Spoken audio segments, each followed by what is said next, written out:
तो दोस्तों Ragnarok series हमें अब नेटफ्लिक्स पर ऑफिशियली हिंदी डब में देखने को मिल चुकी है। हालांकि मैंने ये सीरीज इसके हिंदी डब से पहले मैं ऑलरेडी पहले इंग्लिश में देख चुका था, लेकिन जब मुझे पता चला कि नेटफ्लिक्स ने अब इस सीरीज को हिंदी डब में अवेलेबल कर चुकी है, तो इसकी मैं हिंदी डबिंग जानने के लिए मैंने ये सीरीज दोबारा से देखी। और दोस्तों जो इन्होंने हिंदी डब करा है नेटफ्लिक्स वालों ने, इसका मतलब आप इसी बात से अंदाजा लगा सकते हैं कि नेटफ्लिक्स जो भी अपना मटेरियल, चाहे वो मूवीज हो या कोई वेब सीरीज हो, वो जब अपनी सीरीज को हिंदी डब करती है तो वो बहुत ही बेहतरीन तरीके से करती है। हमें बिल्कुल भी ऐसा एहसास नहीं होता कि इन्होंने हिंदी डब बेहतरीन तरीके से नहीं करा है या कुछ 19-20 का अंतर आ रहा है।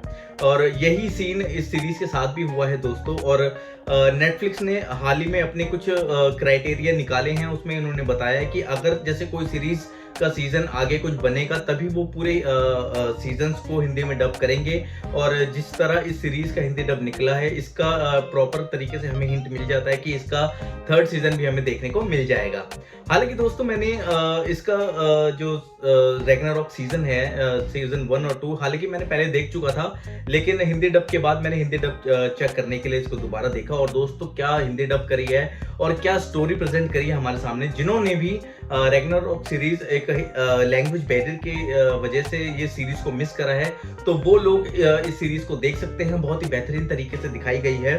और दोस्तों रही बात, हमें थॉर का कैरेक्टर हमें देखने को मिलता है इसमें, लेकिन मार्वल जिस तरीके से थॉर का कैरेक्टर हमें हमारे सामने पोर्ट्रे करता है वो बिल्कुल ही अपोजिट है। क्योंकि मार्वल अपने थॉर के कैरेक्टर को बहुत ही ज्यादा ग्लैमराइज करके हमें दिखाता है हमारे सामने, लेकिन इस सीरीज के अंदर हमें बहुत ही डेप्थ जाके थॉर किसी कैरेक्टर के बारे में हमें पता चलता है। और इसमें लोकी का भी बहुत बड़ा मतलब इसमें रेफरेंस दिया गया है, और फ्रॉस्ट जाइंट्स का भी इसमें मेन कैरेक्टर दिखाया गया है, और इसके मेन विलन भी फ्रॉस्ट जाइंट्स ही होंगे दोस्तों।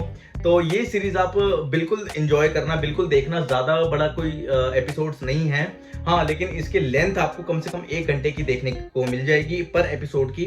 और सीजन्स की बात करूं तो इसमें 2 सीजन्स आपको देखने को मिल जाएंगे, और दोनों के सीजन्स की एपिसोड को मैं कंबाइन करके बताऊं तो आपको 12 एपिसोड आपको दोनों सीजन्स के अंदर टोटल देखने को मिल जाएंगे। यानी कि सीजन 1 में आपको 6 एपिसोड और सीजन 2 में 6 एपिसोड, तो टोटल हो गए 12 एपिसोड। तो दोस्तों मुझे तो बहुत ही ज्यादा अच्छी लगी ये सीरीज, और आप एक बार तो इस सीरीज को मौका देना देखने का, आप बिल्कुल भी निराश नहीं होंगे। और रही बात मार्वल के थॉर से, अगर आप कंपेयर करेंगे तो मार्वल का थॉर इसके सामने, इस कैरेक्टर के सामने बच्चा लगता है। क्योंकि जिस तरीके से इसमें थॉर के हथौड़े के बारे में जो हमें बताया जाता है, जिस तरीके से हमें इंफॉर्मेशन दी जाती है, वो काबिल तारीफ है।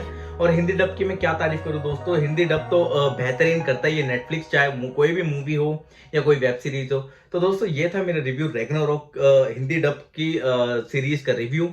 तो अपने थॉट्स मुझे कमेंट सेक्शन में जरूर बताना। मैं आपसे मिलूंगा नेक्स्ट वीडियो में, तब तक के लिए जय हिंद।